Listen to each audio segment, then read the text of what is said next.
Halo guys, terima kasih kalau kalian sudah menonton video saya yang sebelumnya di mana saya cerita tentang kenapa saya jatuh cinta dengan Indonesia. Dan hari ini saya ingin bagikan informasi tentang kenapa saya sangat suka ngompreng atau juga bisa bilang numpang truk di Indonesia.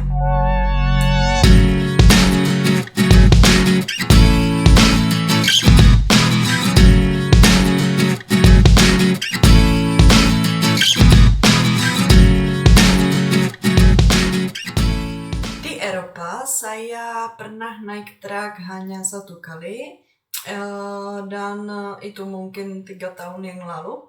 Karena sebenarnya saya sangat takut naik truk di sini karena banyak orang bilang itu berbahaya dan saya tidak begitu merasa nyaman karena saya perempuan, jadi saya takut. Dan saya juga dulu tidak ada rencana numpang truk di Indonesia karena saya juga pikir itu berbahaya di sana. Tapi ternyata tidak, itu tidak berbahaya sama sekali dan itu sebenarnya menjadi ya itu buat saya itu seperti tantangan. Saya sangat suka naik ke truk dan setiap kali kalau saya jalan-jalan saya pasti mau 1 kali atau 2 kali cari truk karena saya bosan kalau naik bus atau naik pesawat. Apalagi saya sangat takut naik pesawat. Jadi ya, jadi numpang truk itu menurut saya paling bagus di Indonesia. Waktu saya kuliah di Bali pada tahun 2013 sampai 2014, saya dapat beasiswa 2 juta per bulan. Uang itu sangat sedikit karena saya harus, dari uang ini saya harus bayar kos-kosan, sepeda motor yang saya rental, juga makanan, tapi juga saya harus bayar asuransi kesehatan dari Eropa dan itu cukup mahal. Jadi saya sebenarnya hidup pas-pasan hanya dengan 2 juta ini per bulan. Jadi kalau saya mau jalan-jalan, saya tidak ada uang sama sekali. Dan itu bikin saya pusing karena saya sangat butuh jalan-jalan ya. Percuma kalau orang Eropa datang ke Indonesia tapi tidak bisa kemana-mana ya. Jadi pada waktu itu saya dan beberapa teman saya, teman kuliah saya, kami memutuskan kami akan coba jalan-jalan naik sepeda motor karena itu murah atau naik truk. Dan pertama kali saya naik truk itu pada bulan Oktober tahun 2013. Saya masih ingat sampai sekarang itu trip yang kedua. Trip yang pertama itu ke Lombok naik sepeda motor ya, dan trip yang kedua itu ke Bromo. Jadi kami naik sepeda motor, kami berempat, dan kami naik 2 motor dari Denpasar ke Ketapang, pelabuhan Ketapang. Di sana kami parkir motor dan kami naik ke bus ke Malang, dan kami jalan-jalan di sana mungkin 3 atau 4 hari. Kami juga pergi ke Gunung Bromo dan ya berkeliling daerah itu. Tapi setelah 4 hari, saya ditinggal di sana dengan satu teman perempuan dari Slovakia, dia namanya Lucka. Karena teman-teman kami yang lain yang seharusnya bawa motor, mereka sudah pulang duluan.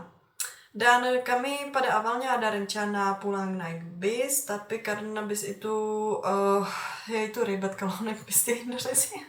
Itu butuh sangat banyak waktu dan saya juga agak takut ya kalau naik bis karena menurut saya sopir bis di Indonesia paling gila. Itu seperti mereka mungkin merasa mereka lagi ada di Formula One atau MotoGP atau saya tidak tahu di mana rally. Ya, jadi saya takut. Jadi kami dapat mobil truk di pelabuhan Gilimanuk dan dari sana kami pulang naik truk ke Denpasar. Saya waktu itu masih takut. Kami berdua perempuan dan sopir itu karena itu truk yang di belakangnya itu tertutup. Jadi dia bilang kalau kami mau kami bisa duduk di depan atau kami bisa duduk di belakang, tapi seperti di dalam harus masuk ke dalam situ. Saya bilang saya tidak mau karena saya sangat takut dan saya tidak percaya sopir itu. Tapi ternyata dia baik. dan kami duduk sama dia di depan, kami mengobrol. Waktu itu saya belum begitu lancar dalam bahasa Indonesia, jadi itu hanya pertanyaan-pertanyaan yang seperti, oh kalian dari mana, sudah lama tinggal di Indonesia. Ya jadi tidak bisa mengobrol terlalu lama sama dia. Tapi menurut saya dia senang bahwa dia bawa bule. Dan kami juga senang karena bukan hanya ini gratis, atau sebenarnya tidak gratis karena saya setiap kali saya naik truk, saya nanti saya seperti mau traktir sopir itu. Saya mau beli makanan untuk dia, atau saya beli rokok, karena kalau makanan sopir itu biasanya menolak karena mereka mungkin dapat uang untuk perjalanan itu untuk beli makanan. Saya tidak tahu, tapi mereka biasanya tidak mau saya yang bayar makanan. Walaupun saya yang bilang kepada mereka bahwa saya mau traktir mereka, tapi mereka menolak. Tapi kalau saya misalnya beli rokok, itu mereka mau. Jadi saya kalau misalnya kami pergi dari Gilimanuk ke Denpasar, saya belikan 3 bungkus, 4 bungkus rokok kepada sopir itu. Dan dia senang, saya juga senang. Saya sangat suka naik truk bukan karena saya tidak perlu habiskan banyak uang, tapi karena saya bisa belajar tentang budaya di Indonesia. Karena setiap kali saya naik truk, saya bisa belajar tentang ya tentang daerah dari mana sopir itu berasal.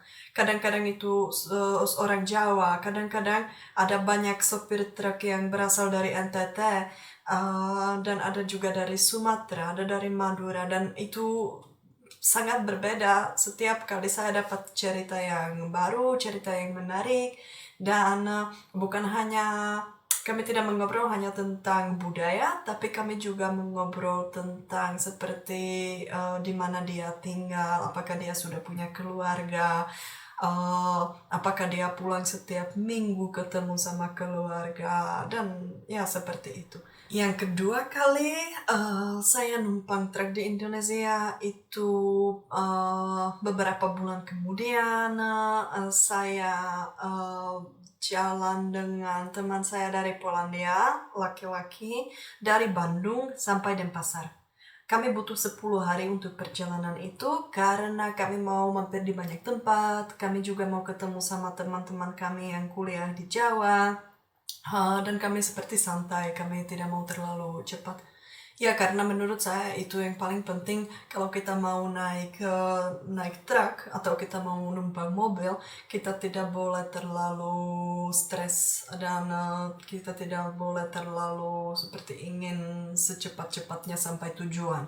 Karena kadang-kadang kita bisa tunggu di pom bensin 4 jam, 5 jam, tidak ada truk sama sekali.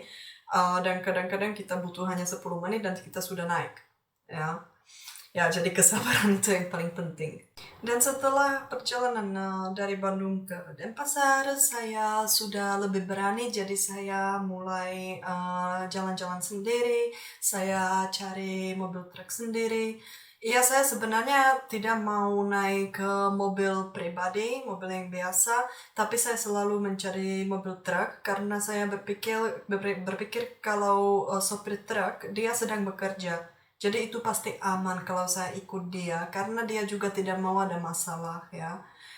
Tapi kalau mobil yang pribadi, kita tidak pernah tahu siapa yang ada di dalam, dia mau kemana, itu orangnya seperti apa. Jadi saya kurang percaya, saya selalu berhati-hati kalau naik mobil yang biasa, dan saya selalu mencari mobil truk. Perjalanan saya yang paling menarik naik truk itu mungkin di Sumatera. Jadi dari Pekanbaru ke Padang, dan dari Padang saya ada rencana ke Lampung, dan dari situ ke Jawa. Tapi dari Padang ke Lampung saya sebenarnya naik pesawat karena terlalu banyak orang bilang jangan naik truk, jangan numpang truk di sana karena itu sangat berbahaya. Jadi saya tidak mau risk apapun, apalagi karena itu pada tahun baru, jadi tidak ada banyak mobil truk di jalan. Jadi saya naik pesawat, tapi dari situ saya pulang ke Bogor naik truk lagi. Dan saya sangat-sangat suka itu. Waktu itu saya juga, saya tidak numpang hanya truk, tapi saya dapat juga motor. Jadi kami bertiga naik satu motor dengan dua cowok yang masih muda. Mereka mungkin umur 17 atau 18 tahun. Itu sangat lucu dan saya sangat suka itu. Dan mereka juga menikmati. Ya. Dan iya, jadi sampai sekarang saya naik truk di Indonesia hampir 9.000 kilometer.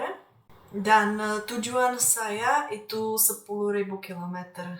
Ya, karena saya sekarang sudah sedikit lebih tua, saya juga mulai berpikir tentang di mana saya mau menetap, saya mungkin mau punya keluarga, jadi saya tidak begitu gila lagi. Tapi dulu saya berpikir saya mau naik truk dari Aceh sampai Timor Leste, tapi saya belum dapat kesempatan itu karena itu perjalanan yang cukup panjang ya. Ya. Tapi saya pernah numpang truk di Sumatera, Jawa, Bali, Lombok, Sumbawa, Timur bagian barat, dan di Sumba, dan di Sulawesi kayaknya juga, tapi hanya satu kali. Iya, dan itu hanya beberapa kilometer. Saya kadang-kadang habiskan hanya mungkin 1 jam, 2 jam di satu mobil, tapi kadang-kadang saya habiskan 1 hari, 2 hari dengan satu sopir. Dan itu juga menarik karena saya dapat banyak teman baru seperti ini ya. Jadi kalau sopirnya butuh istirahat, kami istirahat. Kalau dia butuh makan, kami makan. Kalau saya butuh istirahat, kami juga istirahat. Dan kalau dia misalnya harus masuk ke dalam pabrik atau ya kemana aja, kemana dia pergi, saya tunggu di luar atau saya ikut dia, saya juga masuk ke dalam, ya tergantung situasi. Jadi saya seperti ini juga pernah datang ke beberapa tempat kemana saya tidak bisa datang kalau saya misalnya mau jalan-jalan seperti turis yang biasa. Karena saya pernah membantu sopir yang bawa galon aqua, saya juga masuk dengan dia ke dalam seperti gudang atau apa namanya. Dan saya pernah numpang mobil polisi, saya pernah numpang mobil ambulans, dan saya pernah numpang mobil apa namanya, orang itu seperti security di jalan tol. Karena kami jalan kaki dengan teman saya dari Polandia, kami jalan kaki, kami masuk jalan tol karena kami tidak tahu pejalan kaki tidak boleh ke sana. Jadi kami tunggu di sana dekat seperti yang ada kasir yang kita bayar karcis kalau kita mau masuk ke jalan tol itu. Kami tunggu di sana dan kami cari truk. Dan orang yang bekerja di sana mereka bilang, oh di sini kalian tidak boleh cari truk. Tapi kami bilang kami tidak tahu kami bisa pergi kemana. Ini sudah tengah malam dan kami capek dan kami minta maaf. Tapi kami tidak tahu kami bisa kemana karena saat kami mau pulang pergi dari sana, orang yang bekerja di sana bilang, oh jangan, kamu tidak boleh jalan kaki ke sana karena kamu pejalan kaki, itu tidak boleh, itu dilarang di sini.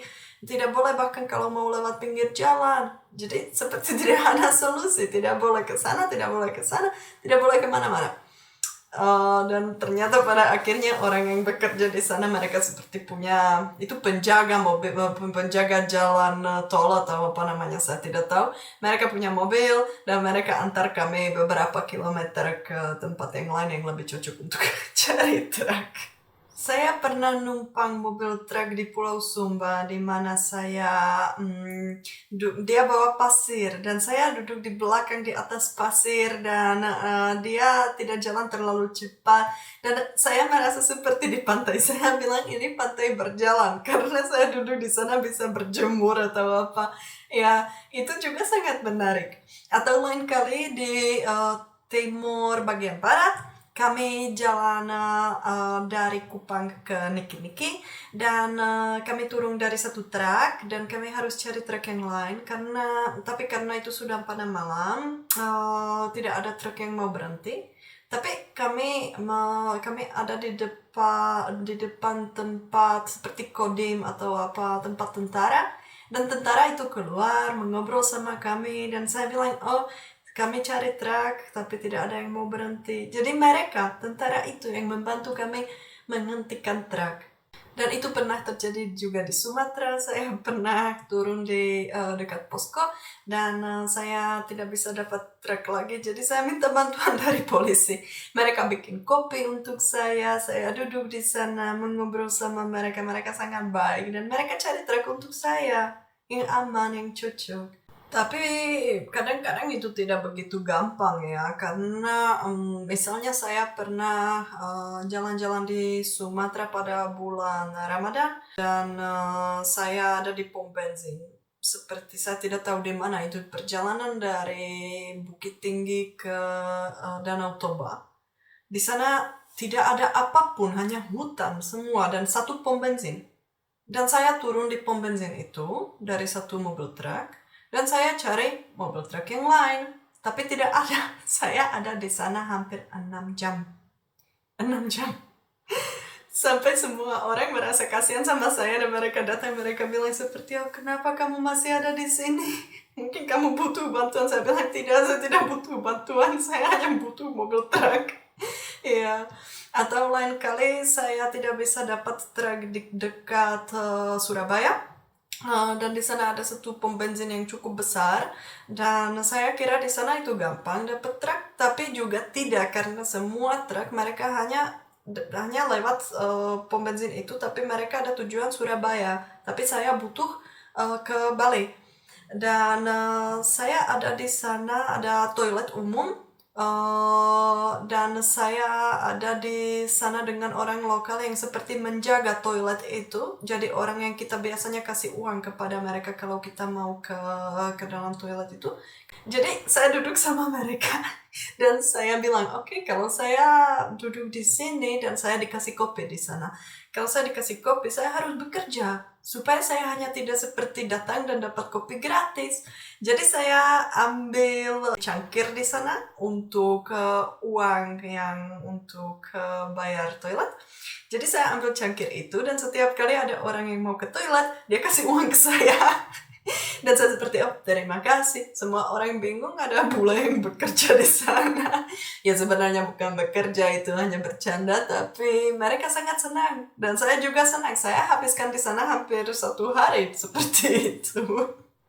Hal yang lain yang saya sangat suka kalau saya numpang truk itu bahwa kadang-kadang saya habiskan waktu dengan orang lokal. Jadi saya misalnya tidak tahu saya bisa menginap di mana, tidak ada rencana sama sekali. Dan kadang-kadang sopir itu bilang saya bisa tidur di rumah dia. Selalu saya tanya apakah dia sudah ada keluarga, apakah ada istri, kalau ada anak. Kalau dia jawab ya ada, nanti saya ambil kesempatan itu dan saya menginap di rumah dia karena aman. Kalau dia misalnya tinggal sendiri, saya tidak mau ya, karena saya juga tidak bodoh dan saya tidak mau seperti bermain dengan api. Ya, saya tidak mau lakukan sesuatu yang bisa jadi bahaya. Tapi kalau dia tinggal bersama keluarga, saya ikut dia. Jadi biasanya saya menginap di sana 1 hari, 1 malam, 2 malam, dan saya habiskan waktu dengan anaknya. Jadi saya biasanya bawa juga oleh-oleh untuk anak-anak karena siapa tahu kapan saya akan ketemu anak kecil ya kalau saya jalan-jalan. Saya kasih hadiah dan kami mengobrol. Kadang-kadang kami seperti bikin trip bareng, jadi kami pergi ke air terjun atau apa, dan itu luar biasa. Saya dapat sangat banyak teman seperti ini dengan cara ini. Ternyata kamera saya mati dan tidak bisa dicas lagi sekarang. Ya, jadi tidak apa-apa, saya harus pakai HP. Iya, saya hanya mau bilang bahwa walaupun itu kadang-kadang terlihat berbahaya, menurut saya numpang truk itu tidak berbahaya sama sekali kalau kita pakai otak, kalau kita pintar dan kita berhati-hati. Tapi saya sangat percaya sama sopir truk di Indonesia karena saya pernah mengalami beberapa hal yang buruk di Indonesia, tapi itu tidak pernah terjadi saat saya numpang truk. Ya. Jadi menurut saya numpang truk, dari pengalaman saya, numpang truk itu lebih aman daripada kalau misalnya saya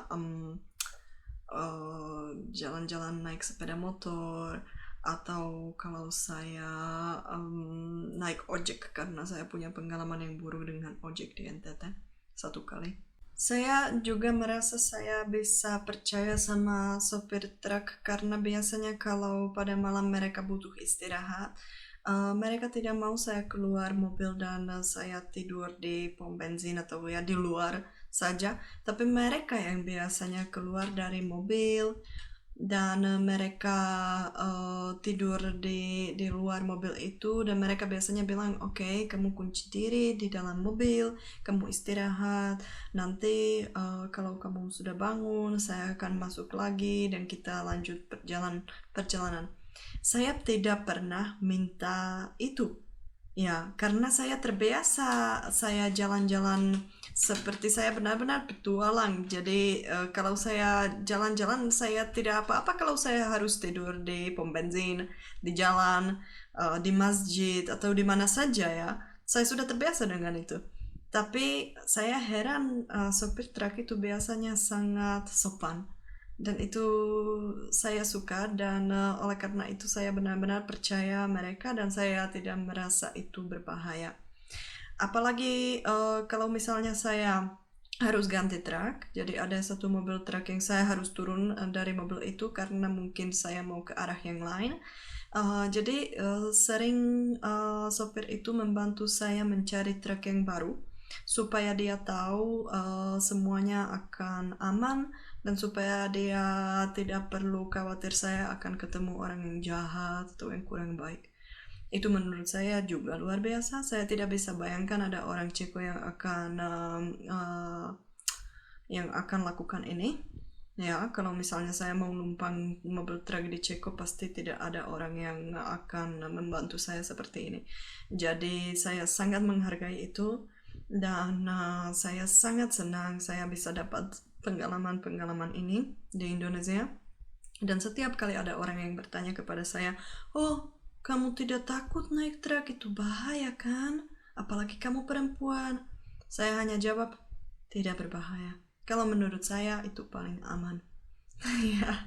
Saya tidak kenal banyak orang Eropa yang sering naik truk di Indonesia.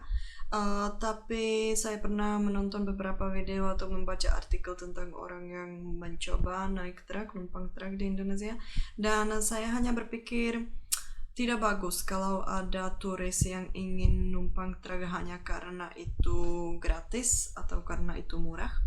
Karena menurut saya, saya sebagai orang Eropa harus selalu berpikir, saya harus sopan dan saya harus berpikir bahwa semua yang saya lakukan itu nanti seperti orang Indonesia akan berpikir mungkin kebanyakan bule seperti itu. Jadi kalau ada orang yang marah dengan saya karena perilaku saya, mungkin nanti pada masa depan kalau dia ketemu bule yang lain, dia akan langsung ingat saya dan dia akan berpikir, oh, saya tidak mau bantu bule ini karena saya pernah ketemu sama bule, saya sudah punya pengalaman yang cukup buruk dengan bule, jadi saya tidak mau mengobrol dengan bule ini. Walaupun mungkin bule itu berbeda daripada saya yang pernah berbicara buruk atau lakukan sesuatu yang buruk. Itu contoh ya. Jadi menurut saya semuanya yang kami sebagai orang asing, semuanya yang kami lakukan di Indonesia, itu kami bertanggung jawab ya atas semua yang kami lakukan. Jadi menurut saya hal yang penting kalau ada turis, apalagi orang asing yang mau numpang truk di Indonesia, itu dia harus benar-benar tertarik dengan budaya dan dia harus benar-benar mau mengobrol dengan sopir dan dengan orang yang dia ketemu.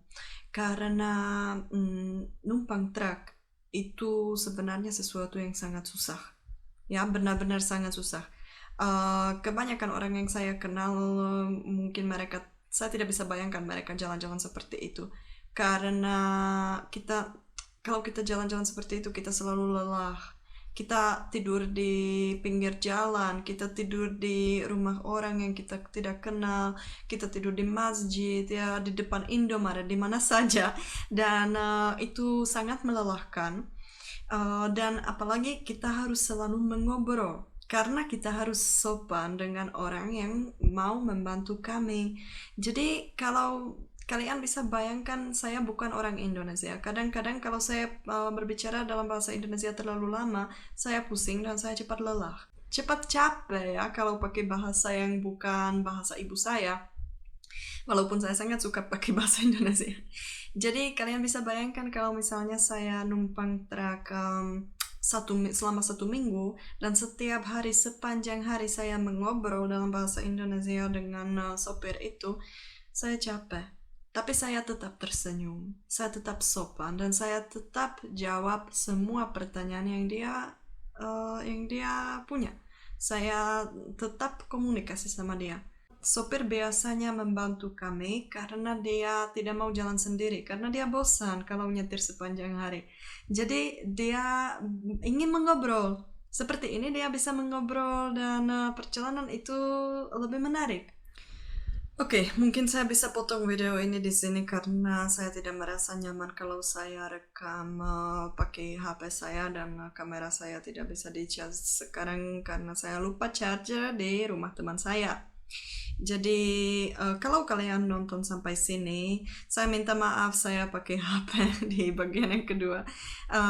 Dan saya juga berterima kasih kalian sudah tertarik menonton video saya, dan saya minta maaf kalau ada yang kalian kurang mengerti dalam bahasa Indonesia, tapi saya sebenarnya tidak mempersiapkan kalimat apapun dan saya langsung berbicara seperti apa yang ada di hati, itu saya langsung ucapkan atau itu saya langsung cerita. Jadi saya minta maaf kalau mungkin agak membingungkan kadang-kadang, tapi semoga kalian mengerti. Dan kalau kalian suka video ini, jangan lupa kasih like. Kalau kalian punya pengalaman dengan ngompreng, atau kalian ingin coba, atau kalian ada pertanyaan tentang ngompreng, kalian bisa kasih komentar di bawah, saya pasti jawab. Dan subscribe supaya kalian bisa menonton video selanjutnya, karena saya lagi membuat video dengan teman saya, Wulan, yang juga punya channel di YouTube, dan itu seperti dia diwawancara oleh saya tentang pengalaman dia di Ceko, kenapa dia pindah ke sini, dan apa perbedaan kehidupan di Ceko dan di Indonesia. Oke. Jadi terima kasih banyak dan dadah.